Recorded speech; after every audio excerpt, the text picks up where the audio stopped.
الرحمن الرحيم، والصلاة والسلام على أشرف المرسلين سيدنا محمد. وحشتوني يا بنات خالص خالص جدا.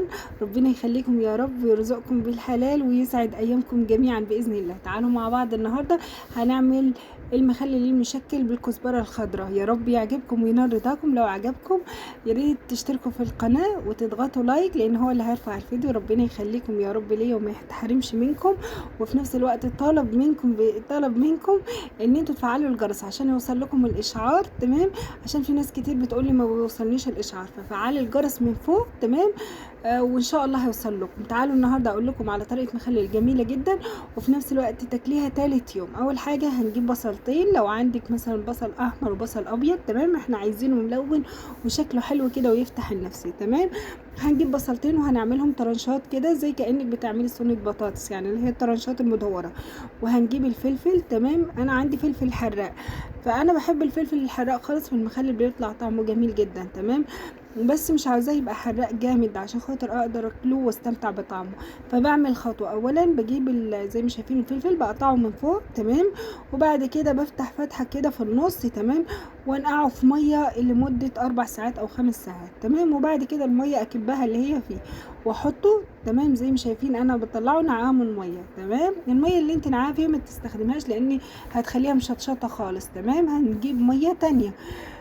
معاكي عندك خيار حطي، عندك جزر بس تعمليه طرنشات رفيعه خالص لان الجزر بياخد وقت طويل خالص في التخليل. فانا حطيت خيار. تمام، هحط كزبره خضراء في النص كده ما بين الفلفل وما بين البصل، يعني بعد الفلفل والبصل. وبعد كده يا بنات هحط عندي الخيار. تمام، عندي خيار وعندي 5 حبات او 6 حبات بتنجان ابيض. تمام، سلقتهم نص سلقه. تمام، بجد طعمه بيبقى حلو خالص مع الكزبره الخضراء. وتاني هنحط له تومه كده حلوه خالص. هقول لكم على حاجه بجد والله، المخلل ده لو عملتوه بالطريقه دي مش هيكلفكم. البرطمانه دي تقعد معاكي فتره طويله خالص، وان يكن انا مش بتقعد معايا الصراحه، بحبها خالص. تمام، هضغط على المخلل اللي هو الخيار والفلفل وكده والبصل عشان خاطر تشيل معايا العلبة. وبعد كده احط البتنجان اللي عندك، لو عندك بتنجان، انا ما عنديش غير دول بصراحة واستخسرت ان انا ارميهم. وعندي الفلفل لقيته حراق خالص فقلت ايه اخلله. فلو عندك اكتر بيدي طعم جميل جدا، بس تخلي البتنجان اخر حاجة. تمام، بعد كده هنحط معلقة توم. تمام، اول حاجة نزلت بالملح زي ما شايفين. هنحط معلقة توم، معلقة التوم بتديها كده بتخليه حاجة جميلة جدا وطعمه جميل زي المطاعم اللي بنطلعها يعني بنشتريها من بره. وبصراحة انا بلاقي طعم المخلل بتاع البيت افضل من البره مليون مرة، وانت عاملاه على ايديكي نظيف وحلو. حطيت الملح واحط معلقة سكر. تمام، ايوه معلقة سكر دي مادة حافظة. تمام، عشان لو فتحتيها فيما بعد ما يعفنش معاكي وما يتغيرش طعمه ولا لونه. حطيت معلقة توم. تمام، هحط شوية كزبرة تاني.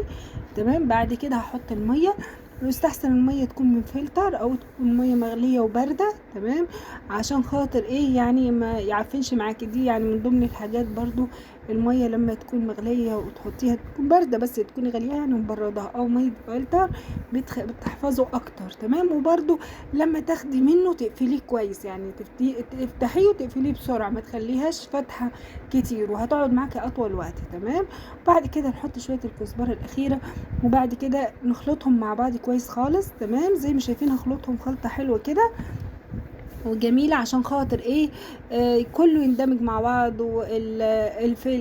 الكزبرة يعني والملح وكله كده يدخل مع بعضه.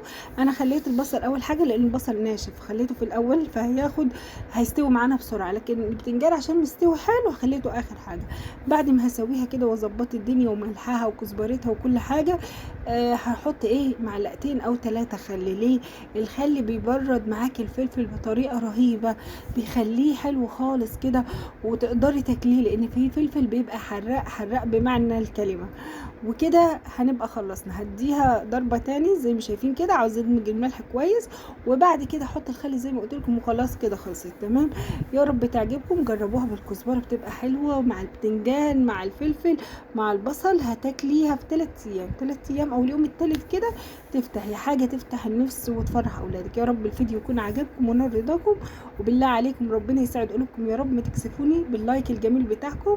ربنا يسعد كل اللي يحط لي لايك. والسلام عليكم ورحمة الله وبركاته.